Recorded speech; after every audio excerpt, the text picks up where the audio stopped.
केंद्रीय मंत्री कृष्णपाल गुर्जर के द्वारा यासीन मेव डिग्री कॉलेज में 75वें गणतंत्र दिवस समारोह में ध्वजारोहण किया गया। ध्वजारोहण के उपरांत केंद्रीय मंत्री कृष्णपाल गुर्जर ने भीड़ को संबोधित किया।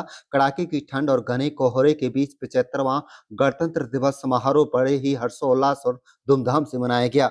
स्कूली बच्चों के द्वारा march past, PC show, develop और लेचियम तथा देशभक्ति से ओतप्रोत सांस्कृतिक कार्यक्रम ने सबका मन मोह लिया। इसके बाद भीड़ को संबोधित करते हुए केंद्रीय मंत्री कृष्णपाल गुर्जर का कहना है कि मैं गणतंत्र दिवस के पावन अवसर पर आप सभी को हार्दिक बधाई और शुभकामनाएं देता हूं। उन्होंने कहा है कि मैं स्वतंत्रता संग्राम की अमर सेनानियों को भी नमन करता हूं, जिनके अमर बलिदान में ये हमें गणतंत्र दिवस समारोह का गौरवशाली अवसर प्राप्त हुआ। उन्होंने कहा है कि आज ही के दिन 75 वर्ष पहले हमारा संविधान लागू हुआ था। आज का ऐतिहासिक दिन देशवासियों को एक मजबूत राष्ट्र के रूप में आगे बढ़ने के लिए साहस और प्रेरणा देता है। यह दिन हमें भारत गणराज्य की स्थापना की याद दिलाता है।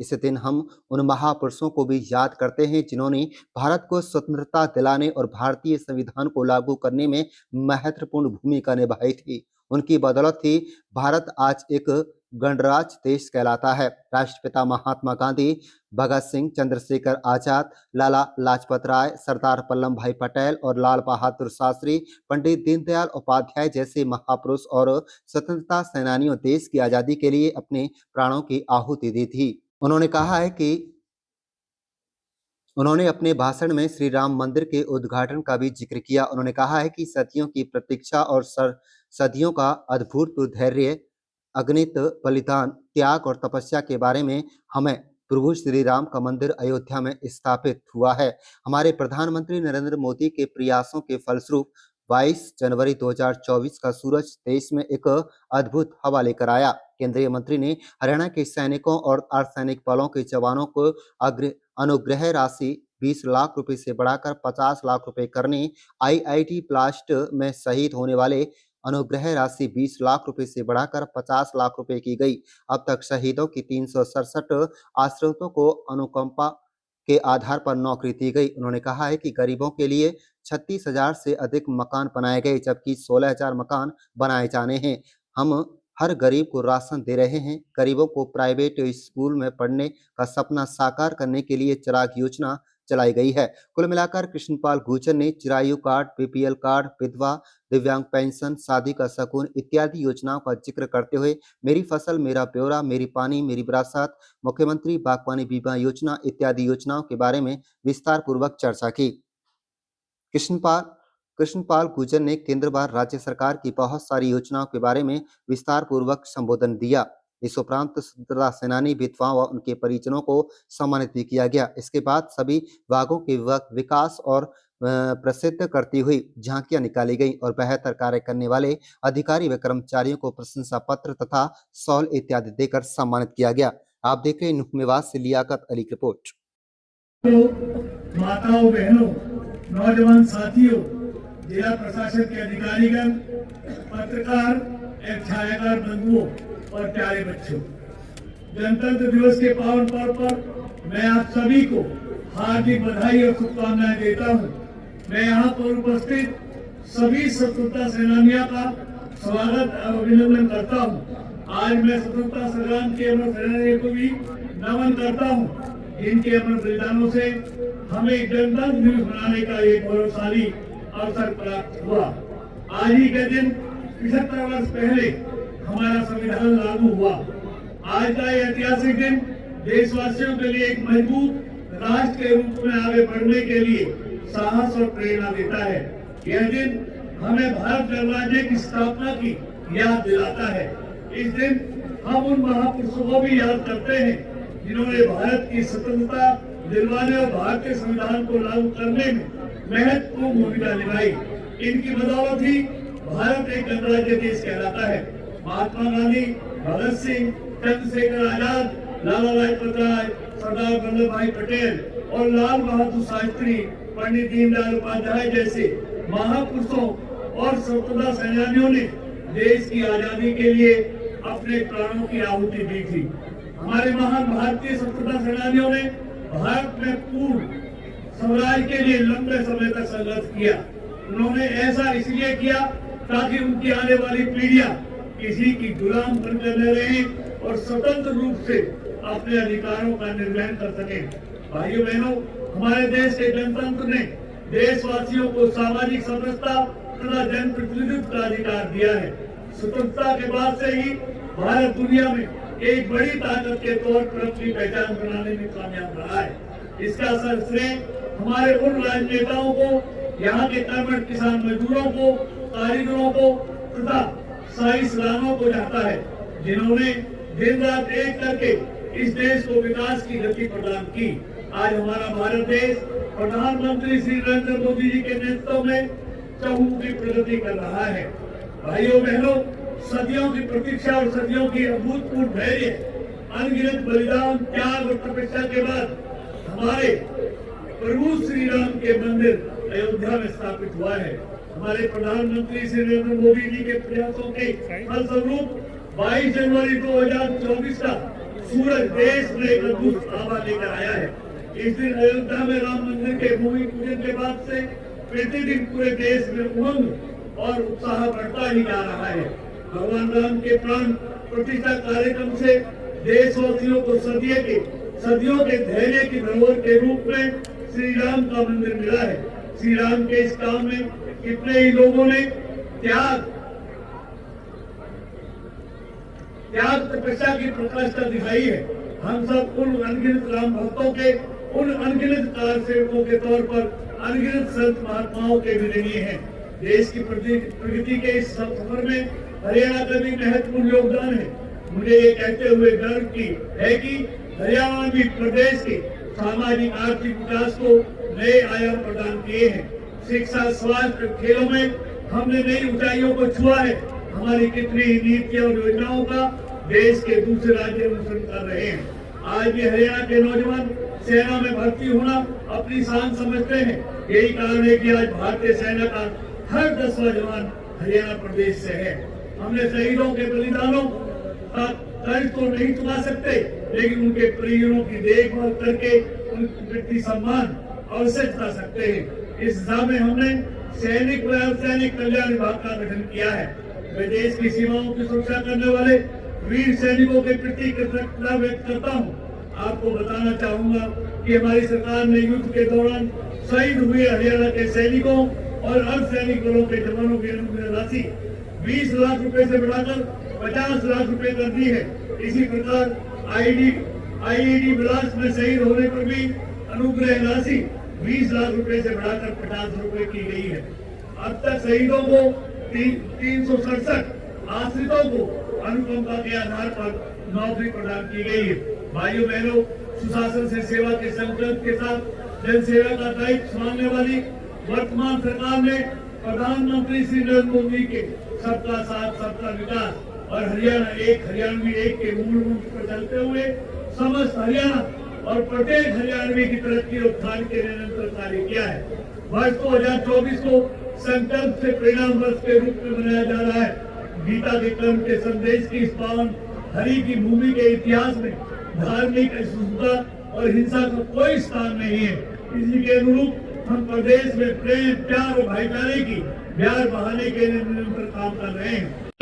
सद्भाव, सौहार्द, समान विकास, समृद्धता के साथ साथ उन बदलावों का साक्षी रहा है जिनसे हर आदमी का जीवन सरल, सुगम और सुरक्षित हुआ है। हमने जनसेवा और जनता के बीच दीवार बन चुकी व्यवस्था को हमारी सरकार ने न केवल बदलने का काम किया है, बल्कि ऐसी व्यवस्था देने का प्रयास किया है जिसमें जन जन की योजनाओं और सेवा का लाभ सरल तरीके से प्राप्त हो सके। देश की आजादी से लेकर लंबे समय तक गरीब कल्याण की बातें तो बहुत होती है, लेकिन उनका लाभ पात्र व्यक्ति तक नहीं पहुंच पाया। पंडित दीनदयाल उपाध्याय जी के अंत्योदय के दर्शन के अनुरूप प्रदेश के सभी परिवारों को का पहचान पत्र बनाया, जिससे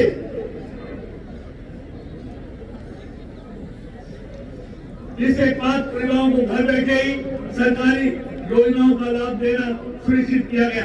आज जनता और सरकार का संपर्क सीधा है। हमने प्रशासन में मानव स्नेह को न्यूनतम करने के लिए आईटी का बड़े पैमाने पर सफल प्रयोग किया है। आज हर सरकारी योजना के पारदर्शी तरीके से लागू किए जाने से घर बैठे गरीब की बेटी का शादी का, सगुन, बुजुर्ग, विधवा व दिव्यांगों को pension, BPL card, Chirayu card का लाभ, किसानों को उनकी फसल का भुगतान कंप्यूटर की एक क्लिक से सीधे पात्र के खाते में जाता है। हमने सरकारी कर्मचारियों के लिए चिकित्सा सुविधा में कैशलेस प्रणाली को भी लागू किया है। गरीबों के सिर पर छत दूर करवाने के लिए प्रधानमंत्री आवास योजना के तहत 36,000 से अधिक मकान बनाए गए हैं, जबकि 16,000 मकान बनाए जा रहे हैं। इसी तरह कौशल रोजगार निगम के माध्यम से कर्मचारियों को भर्ती में भी गरीब परिवारों के युवाओं को प्राथमिकता दी जा रही है। भाइयों बहनों, सरकार ने कृषि, उद्योग, व्यापार, रोजगार, शिक्षा, स्वास्थ्य आदि हर क्षेत्र में भी ई गवर्नेंस के माध्यम से क्रांतिकारी बदलाव किए। जिस प्रकार परिवार पहचान पत्र के डेटा से विभिन्न योजनाओं का लाभ लोगों को घर बैठे ही मिल रहा है, उसी प्रकार कृषि क्षेत्र में मेरी फसल मेरा मेला पोर्टल बनाकर किसान कल्याण की अनेक योजनाओं का इससे जोड़ा गया है। फसल बिक्री की राशि, खराबे का मुआवजा, भावांतर भरपाई की राशि, मेरा पानी मेरी विरासत, धान की सीधी ही बिजाई की प्रोत्साहन राशि आदि इस पोर्टल के माध्यम से सीधा ही किसान के खाते में जमा हो जाती है। हरियाणा देश का पहला राज्य है जिसे बागवानी फसलों का मौसम की मार से बचाने के लिए मुख्यमंत्री बागवानी बीमा योजना शुरू की है। पशुपालन ग्रामीण की आय का एक प्रमुख साधन है। पशुपालन को प्रोत्साहित करने के लिए सरकार ने किसान क्रेडिट कार्ड की तर्ज पर पशुधन किसान क्रेडिट कार्ड योजना शुरू की है। भाइयों बहनों, प्रदेश में फसलों की खरीद को सुविधाजनक बनाने हेतु मेरी फसल मेरा ब्यौरा पोर्टल शुरू किया गया है। इस पोर्टल से किसानों को अपनी फसल बेचने के साथ साथ खाद, बीज और कृषि उपकरणों के लिए मिलने वाली आर्थिक सहायता प्राप्त करने में भी सुविधा हुई है। राज्य सरकार का प्रयास किसानों की आय बढ़ाने के साथ साथ बीज से बाजार तक हर कदम पर उनकी मदद करने का है। न्यूनतम समर्थन मूल्य पर 14 फसलों की खरीद करने वाला हरियाणा देश का पहला राज्य है। उद्योग हमारी अर्थव्यवस्था का मूल आधार है। हमने हरियाणा के उद्योग विकास को गति देने के लिए ईज ऑफ डूइंग बिजनेस का एक इकोसिस्टम तैयार किया है। हमने प्रमाण पत्र, लाइसेंस और अनुमति देने में अड़चन पैदा करने वाले अनेक नियमों और प्रक्रियाओं को खत्म कर दिया है। आज हरियाणा में निवेशकों को सेवाएं ऑनलाइन प्रदान की जा रही है। उन्हें सभी स्वीकृतियां निर्धारित अवधि में देना सुनिश्चित किया गया है। आज हरियाणा देश के निवेशकों की पहली पसंद बन गया है। भाई बहनों, हमने युवाओं को योग्यता के सम्मान किया है। आपको पता है 1,10,000 से अधिक युवाओं को योग्यता के आधार पर सरकारी नौकरी दी है। आउटसोर्सिंग सेवाओं में युवाओं को ठेकेदार के शोषण से बचाने के लिए हरियाणा कौशल रोजगार निगम बनाया है। आज के जगत में हरियाणा का बड़ा नाम है। हमारे युवा बड़ी उपलब्धि प्राप्त कर देश प्रदेश का नाम रोशन कर रहे हैं। मेडल जीतने वाले खिलाड़ियों को नगद पुरस्कार देने के साथ साथ सरकारी नौकरी दी जा रही है। अवार्ड पाने वाले खिलाड़ियों को मासिक मेंशन भी दिया जा रहा है। हमने गांवों के विकास में महिलाओं की भागीदारी सुनिश्चित करने के लिए पंचायती राज संस्थाओं में महिलाओं को 50% दिया है। स्वामित्व योजना के तहत प्रदेश को लाल डोरा मुक्त बनाना और महिलाओं के लिए आजीविका के अवसर बढ़ाने के लिए 1/3 राशन डिपो महिलाओं को देने का प्रावधान किया है। अटल किसान मजदूर कैंटीन में बीटा बिक्री केंद्रों का संचालन भी महिलाओं को सौंपा गया है। बहन बेटियों को उच्च शिक्षा की सुविधा प्रदान करने के लिए सरकार ने 20 किलोमीटर के दायरे में एक कॉलेज स्थापित किया है। प्रदेश में 76 नए कॉलेज बिना मांग के खोले गए हैं। इनमें आधे से अधिक लड़कियों के हैं। हमारी सरकार प्रदेश के शहरों कस्बों के आधारभूत संरचना सुदृढ़ पर विशेष बल दे रही है। गुरुग्राम, करनाल, फरीदाबाद और पंचकुला को स्मार्ट सिटी बनाया जा रहा है। गुरुग्राम, फरीदाबाद, पंचकुला को विकास के लिए मेट्रोपॉलिटन डेवलपमेंट अथॉरिटी का गठन किया गया है। पिछले 9.5 वर्षों में हमारे राज्य में 33,000 किलोमीटर लंबी सड़कों का सुधार और लगभग 7,000 किलोमीटर नई सड़कों का निर्माण किया गया है। आज प्रदेश का हर जिला नेशनल हाईवे से जुड़ गया है। इतना ही नहीं, 72 किलोमीटर लंबा ईस्टर्न डेडिकेटेड फ्रेट कॉरिडोर तक 506 किलोमीटर लंबा western dedicated freight corridor Haryana से होकर गुजरेगा। इसका हरियाणा को बहुत बड़ा लाभ मिलने वाला है। KFP के साथ साथ हरियाणा ऑर्टिबल रेल कॉरिडोर भी बन रहा है और दिल्ली के सराय काले खां से करनाल तक RRTS रेल लाइन भी स्थापित की जा रही है। प्रदेश की जनता को बहुत लाभ होगा। प्रधानमंत्री श्री नरेंद्र मोदी जी की अगुवाई में आज भारत के विकास का अमृतकाल है। आज देश प्रदेश की युवा शक्ति की पूंजी से भरा हुआ है, ऊर्जा से भरा हुआ है। ऐसी सकारात्मक परिस्थितियों में फिर न जाने कितने समय बाद बनेगी। हमें अब टूटना नहीं है, हमें बैठना नहीं है। आने वाला समय अब सफलता का है, आने वाला समय अब सिद्धि का है। ये भारत का समय है और भारत अब तेजी से आगे बढ़ने वाला है। साथियों, हम सबको यह प्रतिज्ञा करनी होगी कि हमें भी अपने कर्तव्यों का पालन करते हुए आने वाली पीढ़ियों के लिए बेहतर भविष्य बनाना होगा। हम मिलकर भारत को एक मजबूत राष्ट्र बनाएंगे। हम सब मिलकर सशक्त भारत, विकसित भारत का निर्माण करेंगे।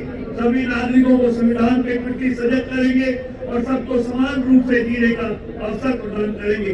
अंत में मैं आप सभी को गणतंत्र दिवस पर पुनः बधाई और शुभकामनाएं देता हूँ। आइए 75वें गणतंत्र दिवस के इस पावन अवसर पर हम अपनी महान सांस्कृतिक परंपराओं और उच्च नैतिक मूल्यों पर चलते हुए देश और प्रदेश को स्वच्छ, स्वस्थ, खुशहाल और विकसित बनाने के लिए एकजुट होकर काम करने की संकल्प लें।